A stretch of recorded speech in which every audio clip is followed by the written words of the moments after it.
Não, eu não tenho nada com politicamente correto. Detesto politicamente correto, acho uma camisa de força. Glória Pérez fala sobre o sucesso do casal da novela O Clone e Jade Lucas, o último grande casal de uma novela da Globo. Jade Lucas, eu acho que como história de amor, eu te diria que Jade Lucas é a grande história de amor, evidente. Ainda mais porque ela está envolta desse mistério, dessa magia que já está no nosso imaginário. Não é sobre o mundo árabe, é uma história de Mil e Uma Noites. Glória fala sobre os personagens mais famosos e amados do grande clássico Clone. Você tem aquele muçulmano, que ele é religioso, mas ele tem um vínculo com as ideias ocidentais, que era o Tio Ali. Mas ele tinha um jogo de cintura nisso. Você tinha o fundamentalista que eu adorava, que era o Tio Ábido, que queria dar as chibatadas, queimar no mármore do inferno, tudo isso. Sobre uma confusão com a comunidade muçulmana por causa de uma piada do Cacete Planeta. Mas eu me lembro que era uma coisa tão doida que eu apanhava até porque o Cacete Planeta, por conta da novela, aí abriu o Corão, saiu umas mulatas sambando. Não pode, meu Deus. Não pode, mas a tal ponto. E Glória fala também sobre como o politicamente correto arruinou as novelas atuais. As novelas são muito competentes porque elas chegam às pessoas pela porta da emoção. Elas não chegam pelo discurso. Agora, se você for discursar e dizer como ele tem que pensar, isso afasta. Não tem nada a ver com isso. Tem a ver com a percepção do humano, mas não é uma cartilha, entendeu? É de você ter que falar de um jeito, ter que pensar de um jeito, ter que sentir de um jeito. Não esqueça de se inscrever no canal, ativar o sininho das notificações, deixar seu gostei. Agora vamos pro corte. Estamos aí de volta com o Clone. Aí eu queria, antes de chegar, que eu já fiz a grande inauguração do romance, como é que é para você essa história? Que aí você fica assim, criança desaparecida, barriga de aluguel, clonagem, é sempre uma marca sua, mas eu fico com a sensação, por isso que eu vou fazer a pergunta, que isso é uma, digamos assim, um tempero externo. O que interessa é o romance, eu estou errado? Não, veja bem, o romance sim, mas o romance se insere num universo. Não é só o romance sem esse universo.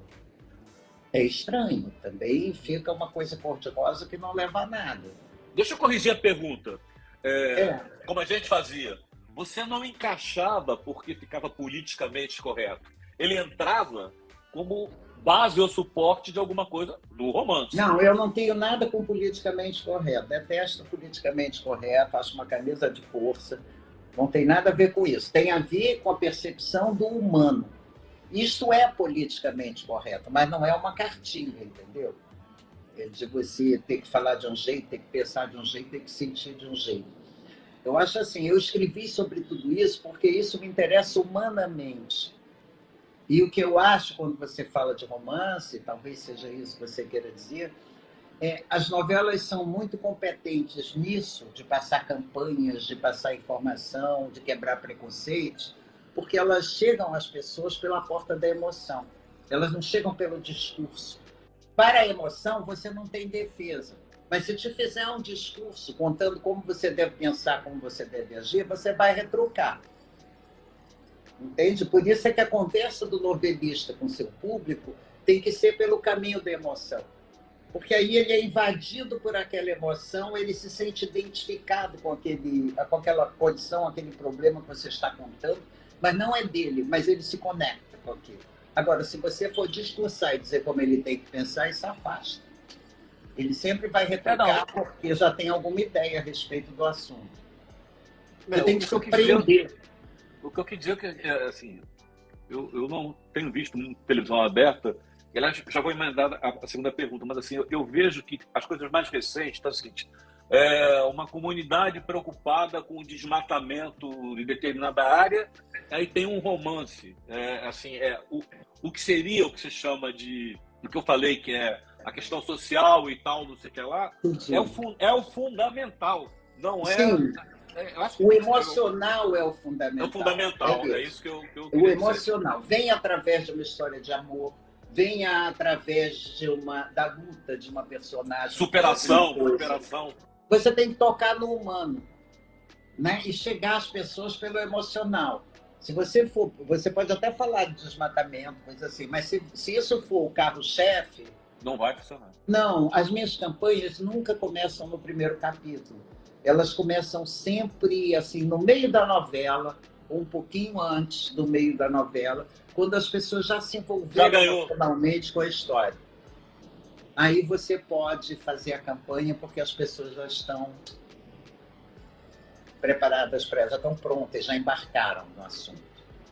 Falando na bola da vez, que é o clone, Aí eu vou começar com essa pergunta antes. Eu fico impressionado, e acho que é uma coisa meio...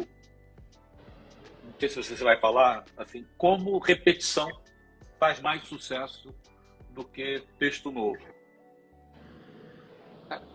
Seus colegas desaprenderam a fazer novela? Eu acho que as pessoas gostam, desde criança a gente gosta de escutar de novo as histórias Boas. pelas quais se apaixonou, não é? Desde criança, a gente pede para a mãe, para a tia, de novo. Você já sabe o que aconteceu com o Chapeuzinho Vermelho, você já sabe toda a trajetória da Cinderela, mas você quer ouvir outra vez. Então tem esse prazer de ouvir de novo. E em relação às novelas, a gente estava falando, como toda novela também faz parte de um momento de vida, tem muito isso. O espectador ele volta para aquele tempo também. Como é que ele estava, onde é que ele morava, como é que ele assistiu essa novela, o que ele comentava, aquela música lembra um romance que ele teve na época. Então, essa viagem, a novela proporciona essa viagem para o espectador também. Isso é bem interessante. E é por isso que a repetição faz tanto sucesso sempre. As pessoas gostam de ouvir de novo e gostam de voltar. Eu não sou conservador e reconheço que tem novos talentos aí incríveis, mas acho que se fazia a novela muito mais focada na emoção e menos, digamos, na conjuntura. Mas isso é uma opinião minha. Vamos para o clone. Duas coisas. Primeiro, ainda pegando carona no que falou na temática, eu me lembro, primeiro tem uma coisa curiosa, quando falaram clone, eu falei, cacete, como é que era? A gente na área de comunicação vai ter que fazer muita coisa antes para explicar o que é clonagem. E antes da novela entrar no ar, já todo mundo sabia que é clonagem, que tinha clonagem para lá e para cá. Mas esquece isso. Eu considero que foi a novela mais, como é que eu vou dizer, temerária que você fez, porque você tratou do islamismo, da questão do muçulmano, dando a verdadeira dimensão num mundo que acha que árabe Uhum. Como é que foi essa decisão e como é que você conseguiu captar essa questão que o muçulmano não é o cara que vai explodir do seu lado? Olha, eu também tinha curiosidade por esse mundo que eu via na televisão, né, tão desconhecido, ligado ao atentado, sempre aparecia ligado a atentados, com roupas diferentes. Ao mesmo tempo, tem uma magia nisso, do Mil e Uma Noites. Né? Então, uma magia desse universo que a literatura te traz. E eu fui ver de perto, eu fui lá, eu convivi com as pessoas. E é o que eu te digo, é você tocar no humano. Tem em todas as culturas. Né? Infelizmente, naquela época, só se mostrava esse lado dessa cultura, essas pessoas dessa cultura. Eu disse, não, vamos falar de gente comum. Eu queria saber como era o homem médio muçulmano. Então eu fui para lá, fiquei um tempo no Egito, depois fiquei um tempo no Marrocos. Convivi, não fui a programas de turistas, convivia com a família do meu guia, com os amigos do meu guia, com a programação do meu guia. E assim eu fui captando como eram as pessoas comuns. Né? Eu conversava com as mulheres de véu, ouvia as expectativas dela. É óbvio que você tem que fazer tudo isso sem crítica nenhuma. Você tem que estar aberto para saber que... Porque você já tem que partir do princípio que o mundo é muito maior do que o seu umbigo. Não é? E que não é porque você enxerga o mundo de um jeito e você aprendeu desse jeito que este é o certo. Não tem o certo, tem um jeito diferente de olhar. E isso eu sempre, como eu te disse, até pela minha origem e criação, no lugar onde foi, eu sempre compreendi muito bem. Isso para mim nunca foi problema. Então eu fui, era esse o universo que eu queria retratar, o universo do homem comum muçulmano. E foi a partir da convivência, é um método bem antropológico, entendeu? Como eu faço sempre nas minhas pesquisas, chegar perto, conviver, sentir, ouvir essas pessoas. Como é que elas se veem, como é que elas nos veem. E aí eu fiz essa representação, quer dizer, do universo que eu conhecia ali. Você tem aquele muçulmano que ele é religioso, mas ele tem um vínculo com as ideias ocidentais, que era o tio Ali.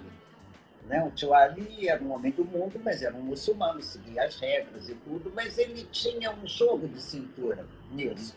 Você tinha o fundamentalista que eu adorava, que era o tio Ábido, que queria dar as 20 chibatadas e queria cumprir o Alcorão ao pé da letra. Queimar no mármore do inferno. Queimar no mármore do inferno, tudo isso. E você tinha aquelas mulheres, eu botei isso na mãe e na filha. A Jade, por exemplo, né? Era uma mulher que ela queria a liberdade do mundo ocidental, embora ela gostasse daquele universo, ela se identificasse com aquele universo, por um lado. Mas ela queria ser livre como uma mulher ocidental. Mas ela tinha uma filha que poderia ser filha do tio Ábido, que queria tudo certinho, como era, seguir o Alcorão, não queria mudar o destino de mulher nenhuma ali, queria usar o véu, queria muito ouro, queria um marido rico, entende? E, ao mesmo tempo, você tinha a Latifa, troquei as filhas, você tinha a Latifa, que era a prima da Jade, e era uma personagem toda submissa, que queria mesmo aquele... se sentia muito confortável dentro daquelas regras, e que tinha uma filha que queria estudar, queria ser diferente. Aí mostrei um outro lado, o muçulmano vem para o Brasil. Isso acontece em qualquer cultura, né? Se nós formos também morar na Índia, em qualquer outro lugar, nós vamos ter um choque com uma cultura diferente, com um cotidiano diferente do nosso, com costumes diferentes. Viver isso no cotidiano é complicado. Então, a família da Latifa veio morar no Rio. É óbvio, ela vai à praia com uma roupa, porque ela não pode ir de biquíni, que a mulher muçulmana. Então, ela é olhada como uma excentricidade, mas ela também olha aquelas pessoas de biquíni como excêntricas. Eu gosto de brincar com esse jogo, sabe? De como é que os universos diferentes se olham. Eu não vou ficar julgando qual é a posição da mulher em diferentes sociedades. A gente sabe que no Brasil está longe de ter igualdade, mas eu me lembro de um depoimento de algumas atrizes que diziam o seguinte: a gente ficava questionando, nossa, como é que se submete a isso, como se submete a isso? Aí eu falei, olha, estou vendo você tendo que malhar e não comendo nada, eu posso engordar 8 quilos que meu marido não vai me largar por uma mais em forma, vamos dizer assim. Você sabe que eu tenho contato até hoje com o Sheikh Jarrah? Eu também, sou amiga do Sheikh. O Jarrah agora não fazia nada sem consultoria, né? O Jarrah era uma espécie de um consultor e, para mim, as coisas estouravam do meu lado. Tinha uma cena... Às vezes a gente brigava. Não, mas porque eu botava coisas e o Jarrah dizia no jornal que não era assim, não tinha isso no Alcorão. Aí ele tinha me dado o Alcorão de presente. Eu dizia, tá aqui no Alcorão, ia para ele. Era muito engraçado. Eu adoro a versão do Corão é uma raridade. É em português e em árabe.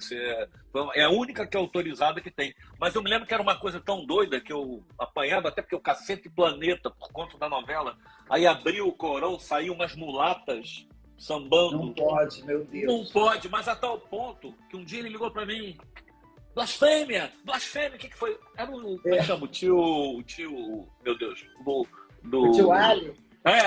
Ele dizia assim: está aqui no Corão. Ele assim, não pode sacudir o livro. Não, isso uma vez eu cheguei no estúdio, ele estava chorando, falando que eu queria destruí-lo por causa dessa cena. Aí ele me explicou, porque o Alcorão em árabe é Deus encadernado, você não pode sacudir. Se for em português, você pode. Aí mandando trocar imediatamente o Alcorão, pediu mil desculpas.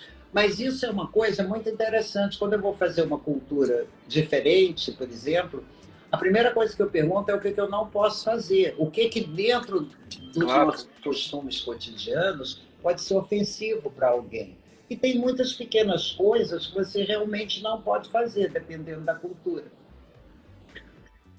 Você falou que não tem que escolher filho e tal, mas vamos combinar aqui.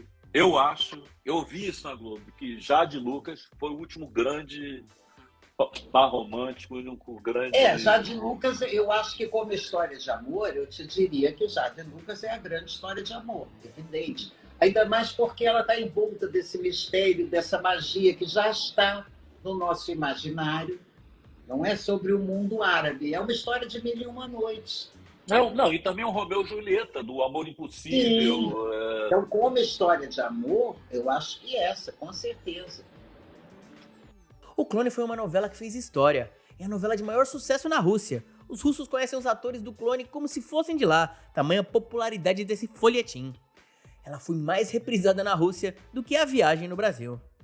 Muito obrigado por ter ficado comigo até o final desse vídeo. Não esqueça de se inscrever no canal, ativar o sininho das notificações e deixar o seu gostei. Todo dia tem um corte novo pra você. Dá uma olhada no canal, tem muita coisa legal já. Até amanhã.